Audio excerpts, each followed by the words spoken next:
Les lamentations de Jérémie. Chapitre 1.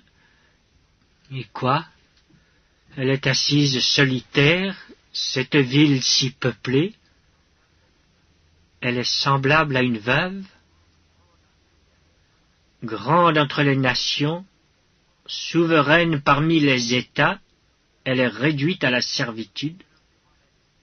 Elle pleure durant la nuit, et ses joues sont couvertes de larmes.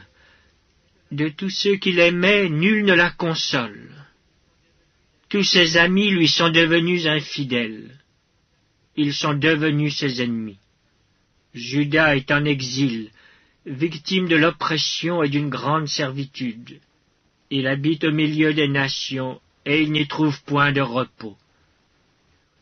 Tous ses persécuteurs l'ont surpris dans l'angoisse. Les chemins de Sion sont dans le deuil, car on ne va plus aux fêtes.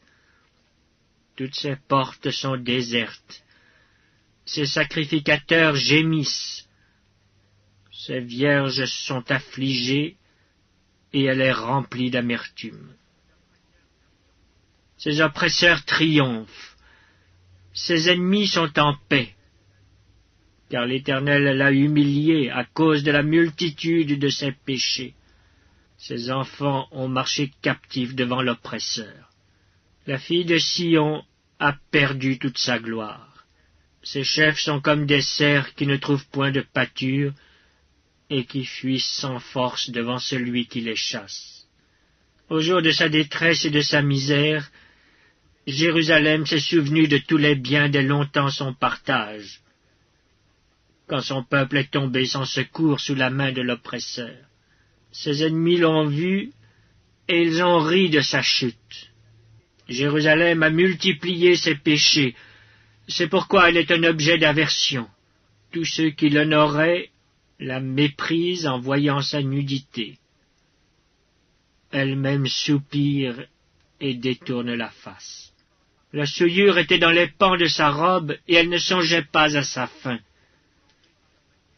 Elle est tombée d'une manière étonnante, et nul ne la console.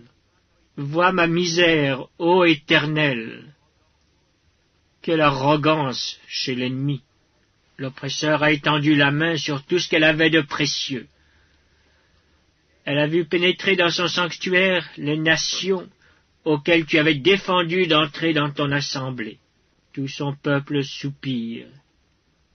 Il cherche du pain. Ils ont donné leurs choses précieuses pour de la nourriture, afin de ranimer leur vie. Vois, Éternel, comme je suis avili. Je m'adresse à vous tous qui passez ici. Regardez, et voyez s'il est une douleur pareille à ma douleur, à celle dont j'ai été frappé. L'Éternel m'a affligé au jour de son ardente colère. D'en haut, il a lancé dans mes os un feu qui les dévore. Il a tendu un filet sous mes pieds. Il m'a fait tomber en arrière. Il m'a jeté dans la désolation, dans une langueur de tous les jours. Sa main a lié le joug de mes iniquités. Elles se sont entrelacées, appliquées sur mon cou. Il a brisé ma force. Le Seigneur m'a livré à des mains auxquelles je ne puis résister. Le Seigneur a terrassé tous mes guerriers au milieu de moi. Il a rassemblé contre moi une armée pour détruire mes jeunes hommes. Le Seigneur a foulé au pressoir la Vierge, fille de Juda.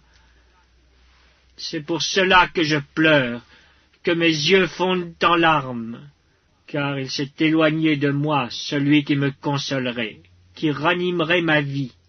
Mes fils sont dans la désolation, parce que l'ennemi a triomphé. Sion a étendu les mains, et personne ne l'a consolé. L'Éternel a envoyé contre Jacob les ennemis d'alentour. Jérusalem a été un objet d'horreur au milieu d'eux. L'Éternel est juste, car j'ai été rebelle à ses ordres.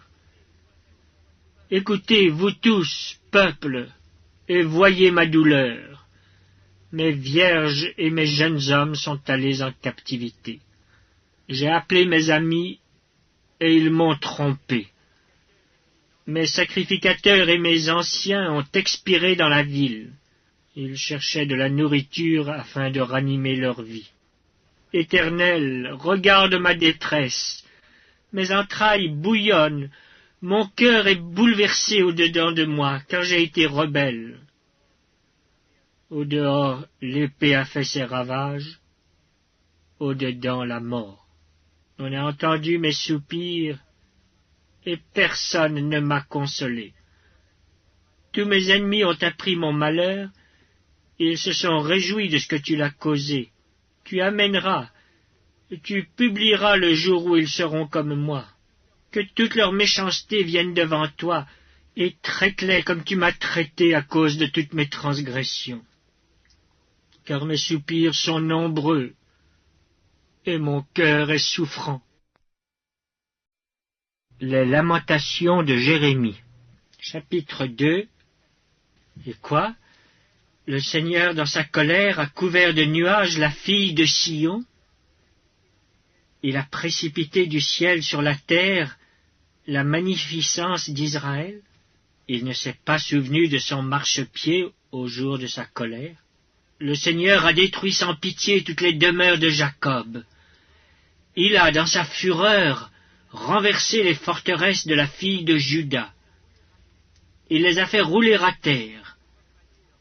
Il a profané le royaume et ses chefs. Il a, dans son ardente colère, abattu toute la force d'Israël. Il a retiré sa droite en présence de l'ennemi. Il a allumé dans Jacob des flammes de feu qui dévorent de tous côtés. Il a tendu son arc comme un ennemi. Sa droite s'est dressée comme celle d'un assaillant. Il a fait périr tout ce qui plaisait au regard. Il a répandu sa fureur comme un feu sur la tente de la fille de Sion. Le Seigneur a été comme un ennemi. Il a dévoré Israël. Il a dévoré tous ses palais. Il a détruit ses forteresses. Il a rempli la fille de Juda de plaintes et de gémissements. Il a dévasté sa tente comme un jardin. Il a détruit le lieu de son assemblée. L'Éternel a fait oublier en Sion les fêtes et le sabbat. Et dans sa violente colère, il a rejeté le roi et le sacrificateur. Le Seigneur a dédaigné son autel, repoussé son sanctuaire. Il a livré entre les mains de l'ennemi les murs des palais de Sion. Les cris ont retenti dans la maison de l'Éternel comme en un jour de fête. L'Éternel avait résolu de détruire les murs de la fille de Sion. Il a tendu le cordeau. Il n'a pas retiré sa main sans les avoir anéantis. Il a plongé dans le deuil remparts et murailles qui n'offrent plus ensemble qu'une triste ruine. Ses portes sont enfoncées dans la terre. Il en a détruit, rompu les barres. Son roi et ses chefs sont parmi les nations. Il n'y a plus de loi. Même les prophètes ne reçoivent aucune vision de l'Éternel. Les anciens de la fille de Sion sont assis à terre, ils sont muets. Ils ont couvert leur tête de poussière, ils se sont revêtus de sacs. Les vierges de Jérusalem laissent retomber leur tête vers la terre. Mes yeux se consument dans les larmes, mes entrailles bouillonnent, ma bile se répand sur la terre, à cause du désastre de la fille de mon peuple, des enfants et des nourrissons en défaillance dans les rues de la ville. Ils disaient à leur mère, « Où y a-t-il du blé et du vin ?» Et ils tombaient comme des blessés dans les rues de la ville. Ils rendaient l'âme sur le sein de leur mère. Que dois-je te dire? À quoi te comparer, fille de Jérusalem? Qui trouver de semblable à toi? Et quelle consolation te donner, Vierge, fille de Sion, car ta plaie est grande comme la mer. Qui pourra te guérir? Tes prophètes ont eu pour toi des visions vaines et fausses. Ils n'ont pas mis à nu ton iniquité, afin de détourner de toi la captivité. Ils t'ont donné des oracles mensongers et trompeurs. Tous les passants battent des mains sur toi. Ils sifflent. Ils secouent la tête contre la fille de Jérusalem. Est-ce là cette ville qu'on appelait une beauté parfaite, la joie de toute la terre? Tous tes ennemis ouvrent la bouche contre toi. Ils sifflent, ils grincent des dents. Ils disent, nous l'avons englouti. C'est bien le jour que nous attendions, nous l'avons atteint, nous le voyons. L'Éternel a exécuté ce qu'il avait résolu. Il a accompli la parole qu'il avait dès longtemps arrêtée. Il a détruit sans pitié. Il a fait de toi la joie de l'ennemi. Il a relevé la force de tes oppresseurs. Leur cœur crie vers le Seigneur. Mur de la fille de Sion, répand jour et nuit des torrents de larmes, ne te donne aucune relâche, et que ton œil n'ait point de repos. Lève-toi, pousse des gémissements à l'entrée des veilles de la nuit. Répands ton cœur comme de l'eau en présence du Seigneur. Lève tes mains vers lui pour la vie de tes enfants qui meurent de faim au coin de toutes les rues. Vois, Éternel, regarde qui tu as ainsi traité. Fallait-il que des femmes dévorassent le fruit de leurs entrailles, les petits enfants objets de leur tendresse? Que sacrificateurs et prophètes fussent massacrés dans le sanctuaire du Seigneur? Les enfants et les vieillards sont couchés par terre dans les rues. Mes vierges et mes jeunes hommes sont tombés par l'épée. Tu as tué au jour de ta colère. Tu as égorgé sans pitié. Tu as appelé de toutes parts sur moi l'épouvante, comme à un jour de fête. Au jour de la colère de l'Éternel, il n'y a eu ni réchappé ni survivant.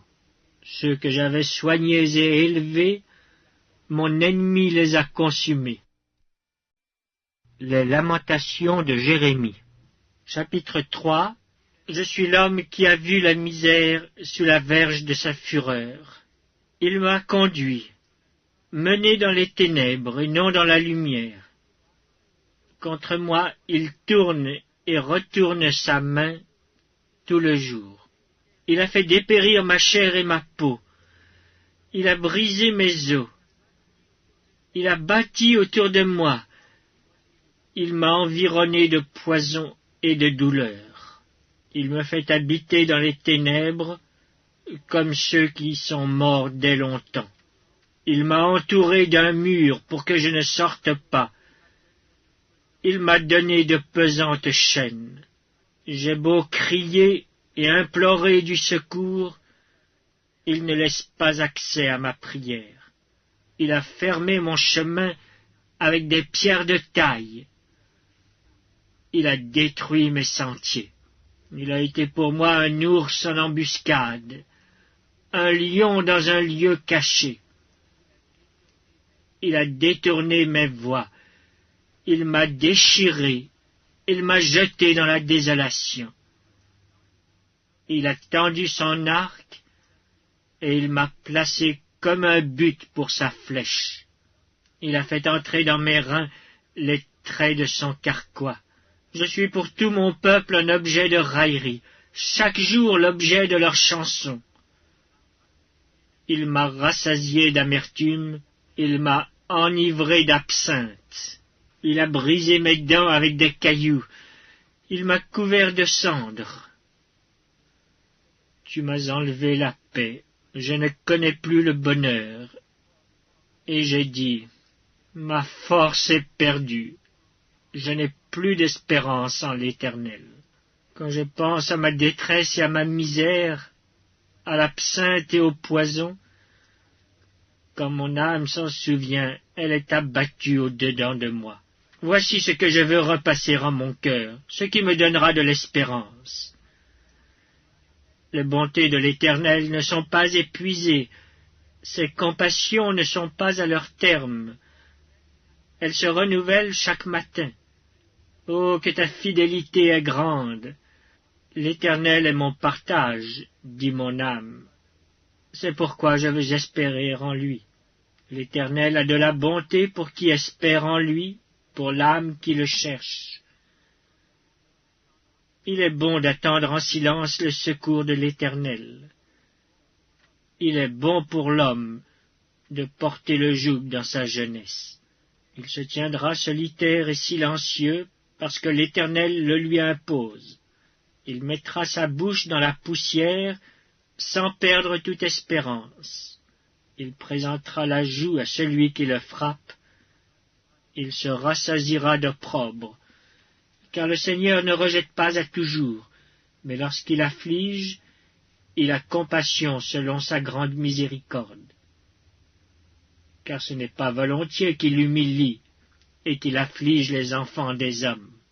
Quand on foule aux pieds tous les captifs du pays, quand on viole la justice humaine à la face du Très-Haut, quand on fait tort à autrui dans sa cause, le Seigneur ne le voit-il pas?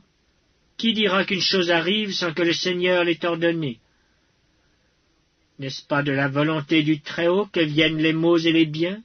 Pourquoi l'homme vivant se plaindrait-il? Que chacun se plaigne de ses propres péchés.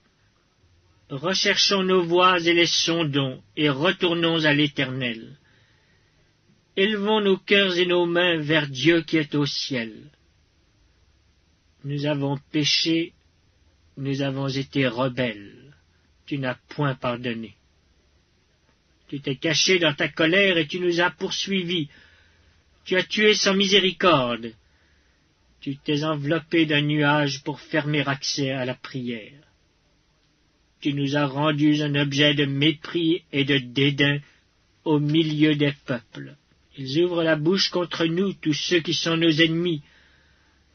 Notre partage a été la terreur et la fosse, le ravage et la ruine.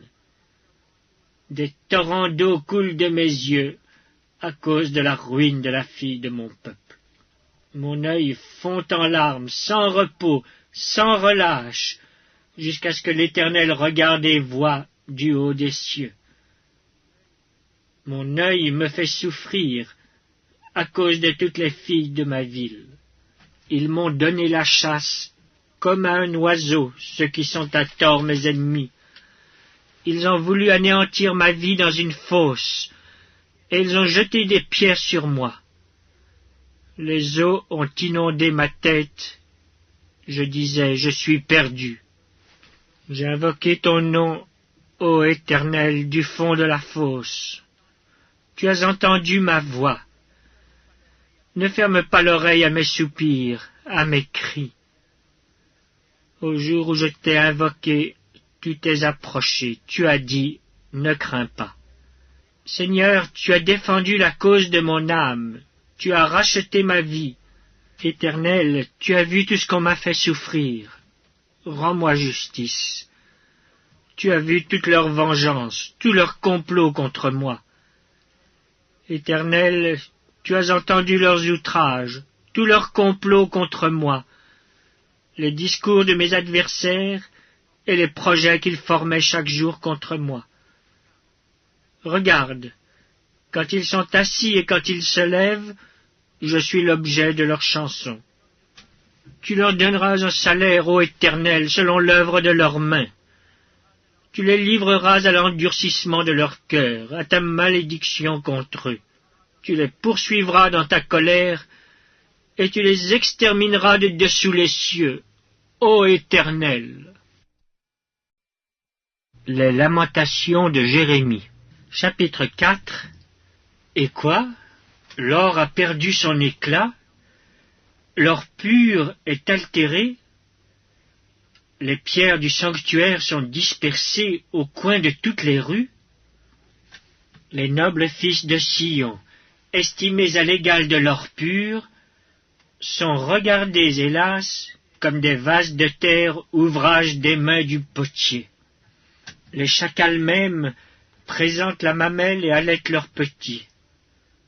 Mais la fille de mon peuple est devenue cruelle comme les autruches du désert. La langue du nourrisson s'attache à son palais, desséché par la soif. Les enfants demandent du pain, et personne ne leur en donne. Ceux qui se nourrissaient de mets délicats périssent dans les rues. Ceux qui étaient élevés dans la pourpre embrassent les fumiers. Le châtiment de la fille de mon peuple est plus grand que celui de Sodome, détruite en un instant, sans que personne ait porté la main sur elle. Ses princes étaient plus éclatants que la neige, plus blancs que le lait. Ils avaient le teint plus vermeil que le corail. Leur figure était comme le saphir, leur aspect plus sombre que le noir. On ne les reconnaît pas dans les rues. Ils ont la peau collée sur les os, sèche comme du bois. Ceux qui périssent par l'épée sont plus heureux que ceux qui périssent par la faim, qui tombent exténués, privés du fruit des champs. Les femmes, malgré leur tendresse, font cuire leurs enfants. Ils leur servent de nourriture au milieu du désastre de la fille de mon peuple. L'Éternel a épuisé sa fureur. Il a répandu son ardente colère. Il a allumé dans Sion un feu qui en dévore les fondements. Les rois de la terre n'auraient pas cru.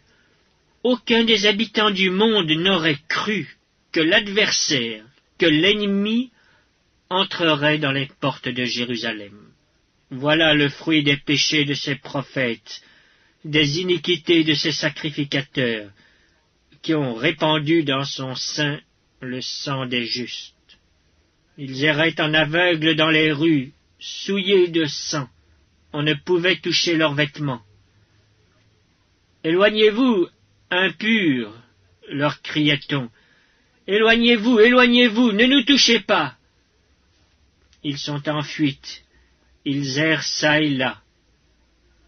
On dit parmi les nations, ils n'auront plus leur demeure. L'Éternel les a dispersés dans sa colère. Il ne tourne plus les regards vers eux.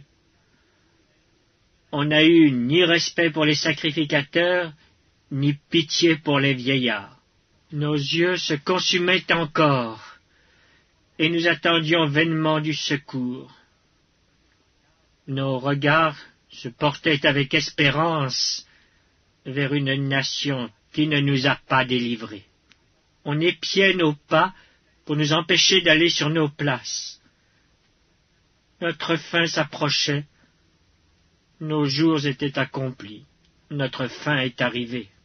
Nos persécuteurs étaient plus légers que les aigles du ciel. Ils nous ont poursuivis sur les montagnes. Ils nous ont dressé des embûches dans le désert. Celui qui nous faisait respirer, loin de l'Éternel, a été pris dans leur fosse. Lui de qui nous disions, nous vivrons sous son ombre parmi les nations. Réjouis-toi, tressaille d'allégresse, fille d'Édom, habitante du pays d'Utz. Vers toi aussi passera la coupe. Tu t'enivreras et tu seras mise à nu. Fille de Sion, ton iniquité est expiée. Il ne t'enverra plus en captivité.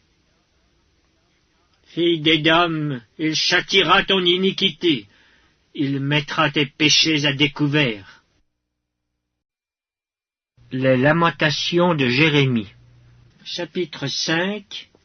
Souviens-toi, Éternel, de ce qui nous est arrivé. Regarde, vois notre opprobre. Notre héritage a passé à des étrangers, nos maisons à des inconnus. Nous sommes orphelins, sans père. Nos mères sont comme des veuves. Nous buvons notre eau à prix d'argent. Nous payons notre bois. Nous sommes poursuivis, le joug sur le cou. Nous sommes épuisés, nous n'avons point de repos. Nous avons tendu la main vers l'Égypte, vers la Syrie, pour nous rassasier de pain. Nos pères ont péché, ils ne sont plus, et c'est nous qui portons la peine de leurs iniquités. Des esclaves dominent sur nous, et personne ne nous délivre de leurs mains. Nous cherchons notre pain au péril de notre vie devant l'épée du désert. Notre peau est brûlante comme un four par l'ardeur de la faim. Ils ont déshonoré les femmes dans Sion, les vierges dans les villes de Juda.